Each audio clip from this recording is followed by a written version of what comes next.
Alam mo guys, mga idol, mga kapwa ko ka-reels, ang tunay na engagement ay nakukuha yan sa, 'di ba, na ano ka, napanood ng kapwa mo content creator ang iyong video, yung content mo, kinontent mo, 'di ba?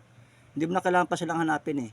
Ang tunay na engagement to engagement, yung nag nag-comment at nag-like sa iyo o kaya nag-share. Siyempre dapat puntahan mo rin sa bahay niya bilang flashback o engagement. Kasi siyempre parang ano yun eh, kumbaga uh, pinanood ang video mo, tapos siyempre kailangan mo rin common sense, di ba? Na kailangan mo rin siyang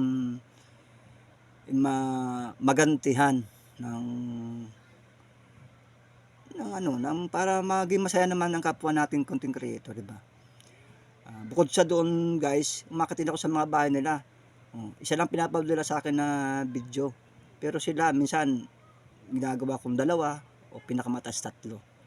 O di ba guys? Maganda 'yun, ay nantuloy na engagement sa kapwa nating content creator. Pero kaya lang ibang iba guys hindi yung ginagawa eh. Kasi alam mo kung bakit? Kasi mapapupuntahan 'yun eh, kino-comment ka naman, nila-like ka. O kaya sinishare. Pero ako hindi guys. Dapat may kusa tayo sa kapwa nating content creator para iniisip nila ay ang tao na ito ay meron palang kumbaga lumilingon doon sa ginagawa niya, 'di ba guys?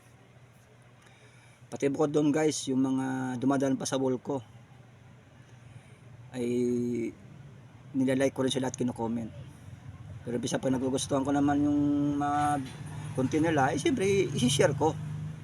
Diba? Kasi yun ang nasa ano ko nasa puso't isip ko na talagang maganda yung mga content ng kapwa natin content creator, diba?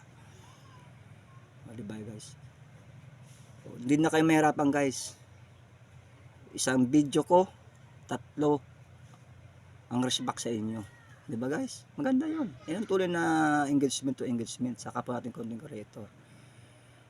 Diba guys? Dapat guys, kung gusto natin umangat pare-parehas, ganun ang gagawin natin. Kaya lang, hindi natin lahat nagagawa yun eh. Kasi iba-iba tayo ng pag-iisip at pananaw. Pero ang dapat ayun ang maganda talaga eh, sa sabay-sabay tayong aangat. Sabi nga eh, 'di ba? Walang iwanan. Kung ayun ang gagawin natin. Kaya lang, siyempre, may naman tayo dumikta ng kapwa natin. Ako, kusa ko lang naman yun eh. Hindi ko sila hawak ang isip nila. Para sa akin, ayun ang gusto ko. At sa muli guys, maraming salamat po sa inyo.